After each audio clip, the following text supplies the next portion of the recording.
empowered people make informed decisions that lead to living a life without regret. This is Sarah Kaki and Shauna Woods from Atlanta Divorce Law Group, and this is the Happily Ever After Divorce Podcast.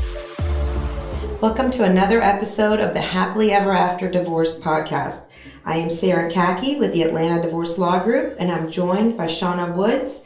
Shauna, today we are going to talk about the circle of trust.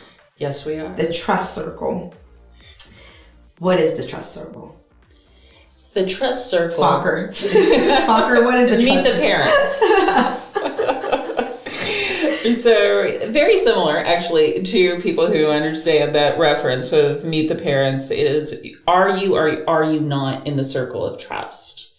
And you can have many circles of trust, right? You can have a circle of trust that you develop with one group that you share certain things with, and that may be your best girlfriend. Right? That may be a couple of girlfriends, and you guys develop a circle of trust within you where you know something that if you tell one person, it stays within this circle. You can trust them, not only that it stays within this circle, but what they do with that information, how they accept or reject or treat that information. It is information that is about yourself or what's going on with you.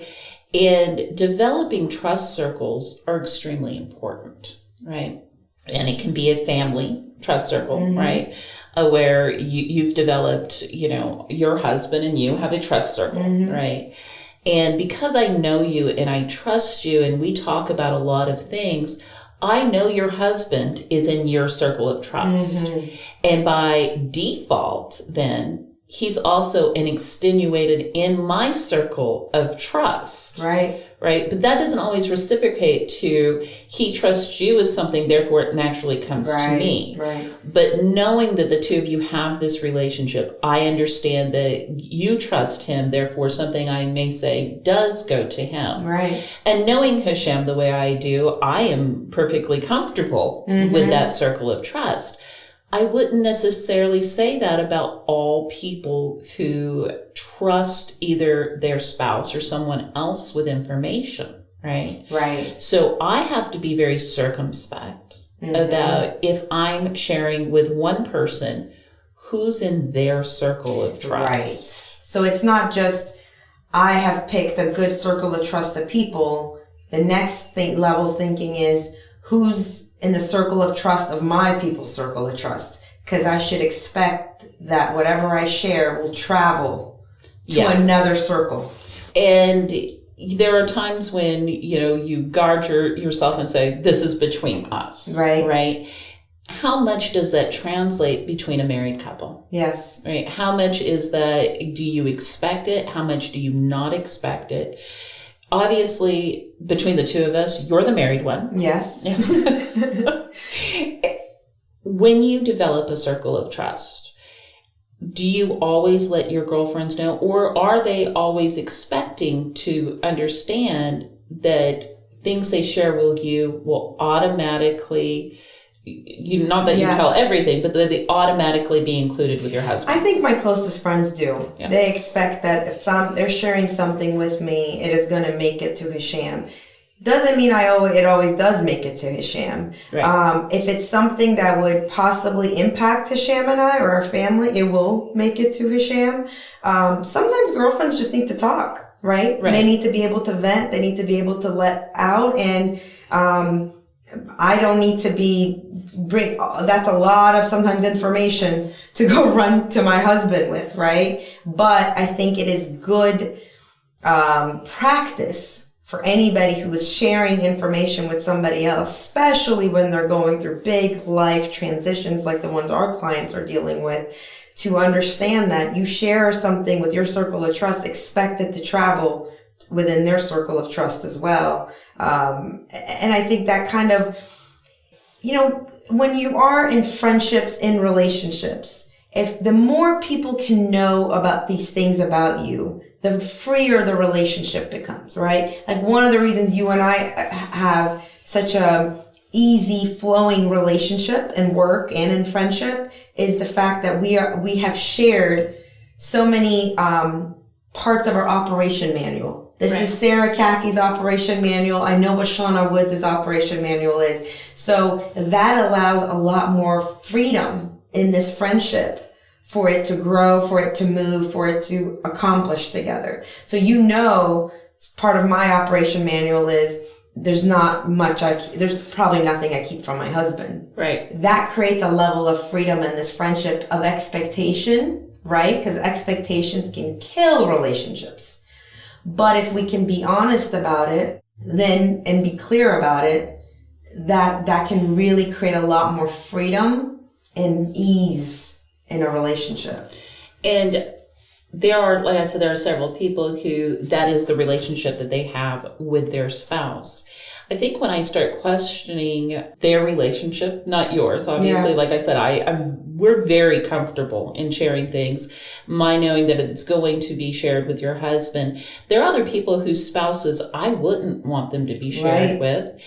And when they say that they keep things from their spouse, I'm very interested to understand how you're married to somebody who is no longer in your circle of trust. So do you believe that if somebody's in your circle of trust, you need to be sharing everything with them? I don't think you need to be sharing everything with them. I think that if you have a pinnacle person who is your partner. Pinnacle person, I love that phrase. Oof. Who is your life partner. Yes. This is the person who you are traveling through time and space with. Right. To create all these wonderful things for your family. I think that if that person is not in your circle of trust, then that's not your pinnacle person. No, because the pinnacle person is smack in the middle dot of all these circles that keep radiating larger and larger, right? Right. And that doesn't mean that you necessarily share everything, right? There are certain times that we will talk off the cuff that I am absolutely certain that you wouldn't bring up with Hisham. No, ma'am. And nor would he want you to. And that's the part. It's what actually needs to be known. Exactly. And a lot of times when girls are bantering or guys are bantering or friends are bantering, there's a high percentage of it that doesn't need to go. But just having that understanding of each other, I think, is really, really important. Let me back out for a second. How do you pick your circle of trust? That's a great question. Brene Brown, yes, ma'am, who we both love. She talks about this with a child of hers. She writes about it when she talks about how do you build your circle of trust. And she talks about putting pebbles in a jar. Okay. So did you tell a person something and they kept it to themselves after you asked them to? Yes. Okay. You put the pebble in the jar. Did they remember your birthday? Okay. Another pebble in the jar. Did they remember that you told them something hurt them and they avoided doing that in the future? Another pebble in the jar. So at the end of the day, you look and see, how many pebbles does this friend have in my jar? Wow. Did I have to take pebbles out? Did I have to put pebbles in? How many times can I trust them? So trust is built, right? And it's built slowly and it's built over time. Right. You don't automatically get to be in somebody's circle of trust simply because your family member or your friend is in their circle. Right. You have to build up that trust as well.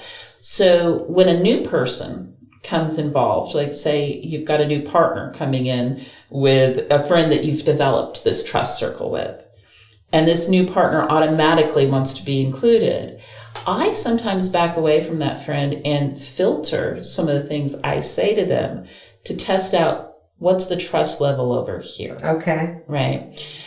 Because I am very circumspect about certain things that I share. Believe it or not, since I've shared a lot on this podcast. For sure.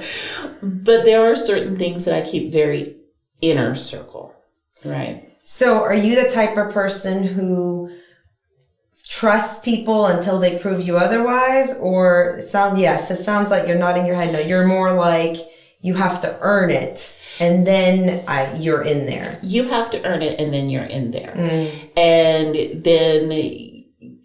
let me put it this way. There are certain things that I open up to all people and I allow them to back themselves out of my good graces. But when we're talking about things that are very personal or may affect someone else. Right. That is detrimental to somebody else's well-being.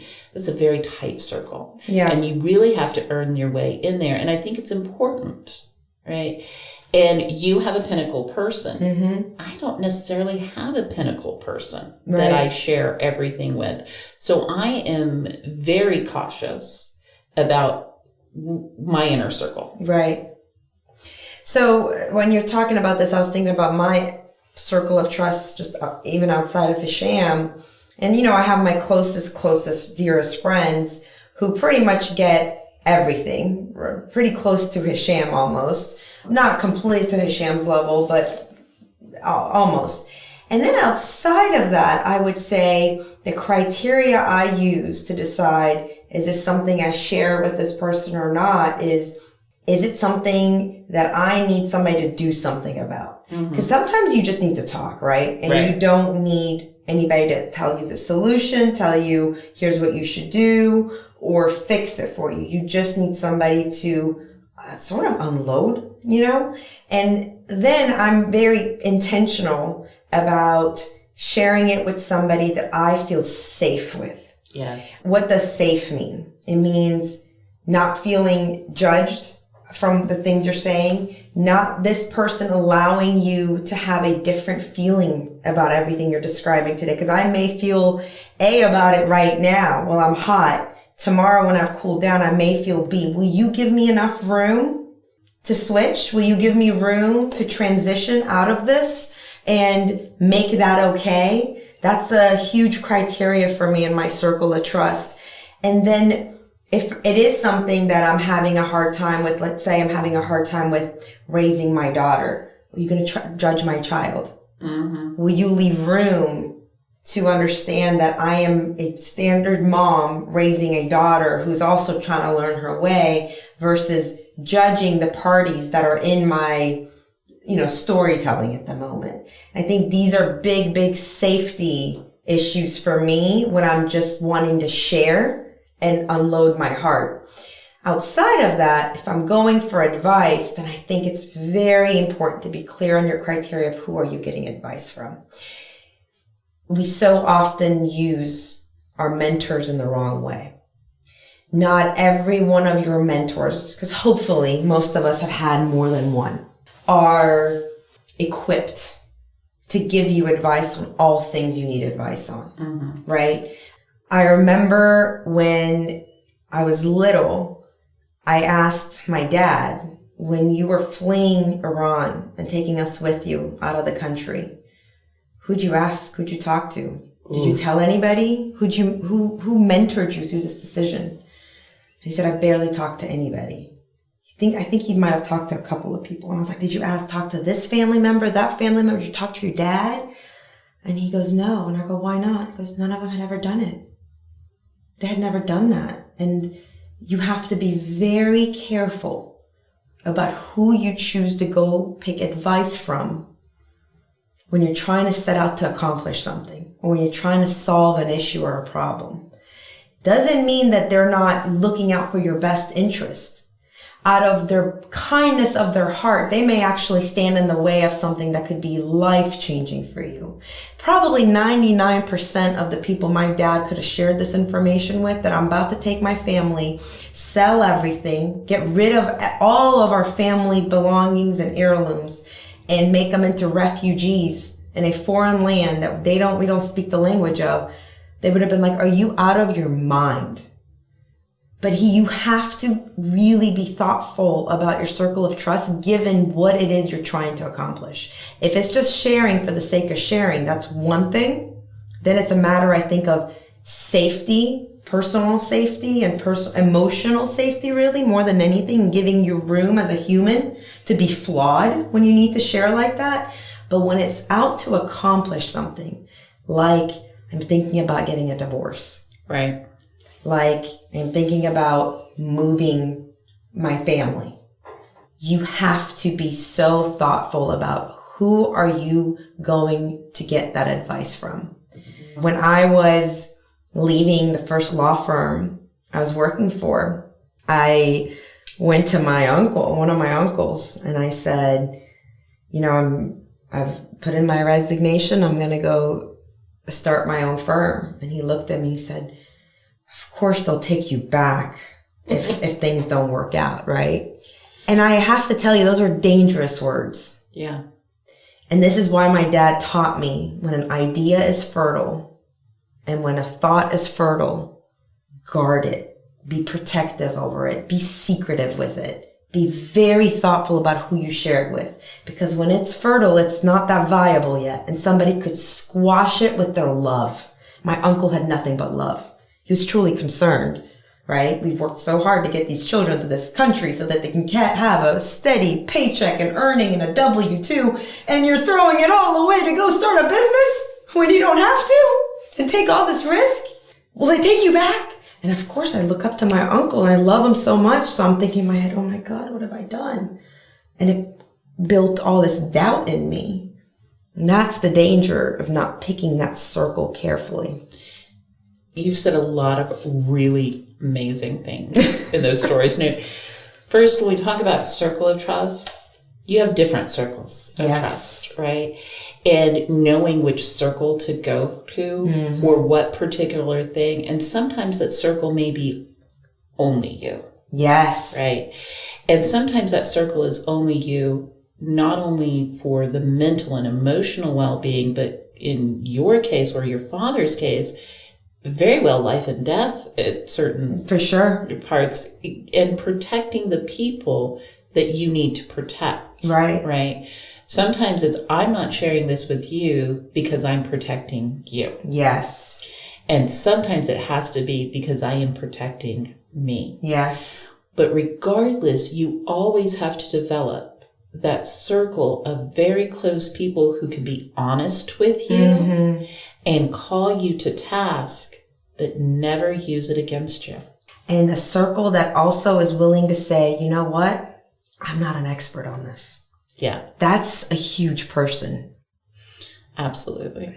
Thank you, Sean. It's a great one. It was a really good topic. Thanks for listening to the Happily Ever After Divorce Podcast.